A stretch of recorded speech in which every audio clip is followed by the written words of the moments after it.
If you've ever had a high fever or experienced what neurologists call Alice in Wonderland syndrome, you know the sensation.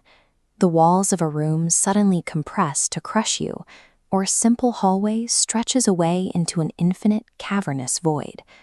These distortions aren't biological glitches. They are rare moments when we perceive the actual structure of our visual cortex, the biological baseline of how we see the world. We navigate our daily lives assuming that space is a flat, rigid grid, neatly measured in a standard XYZ axis.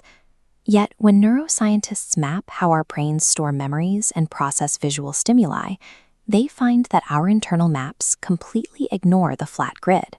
Instead, the map of the human mind operates on a nonlinear mathematical framework known as hyperbolic space. Understanding this geometry reveals a mismatch between our internal wiring and the rigid boxes of the modern world. This is a Poincare disk.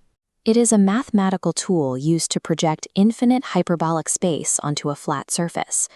To an observer looking at this from the outside, the geometry seems to compress.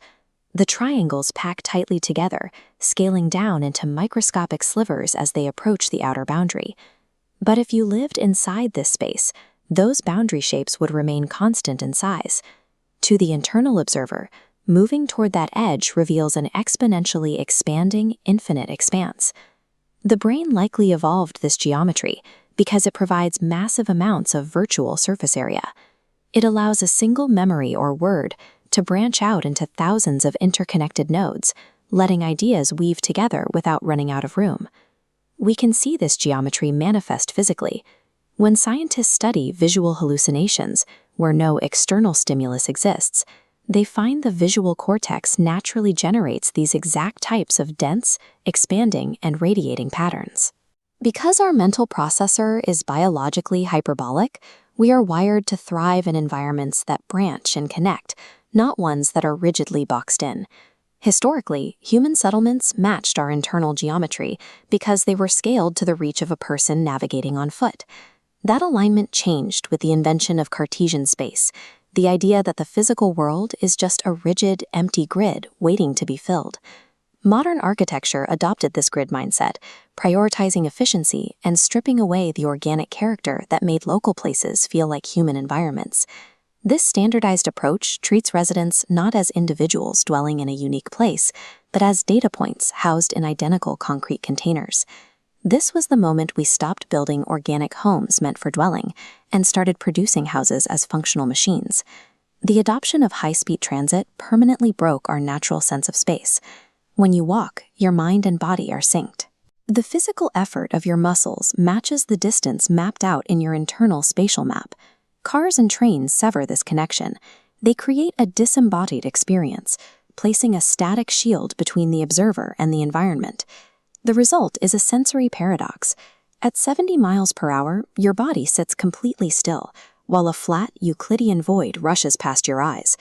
We celebrate the thrill of mechanical speed, but we rarely consider the perceptual cost it exacts on our senses. Mechanical speed severed the overlap between the visible world and our physical actions, leaving us in a state of perceptual deprivation. This is the geometric conflict at the core of modern life. We are biological organisms forced to navigate a world built for a different operating system. There is a constant friction when you take a hyperbolic brain, built for infinite branching connections, and force it into a rigid, fast-moving box. When our surroundings lack texture and organic scale, they restrict our biological ability to think and feel at home. To build better environments, we have to move past the idea of space as an empty, efficient container and adapt to the biological reality of how the human mind operates. Feeling at home in the world requires physical environments that honor the organic, pedestrian, and exponentially expansive nature of our inner lives.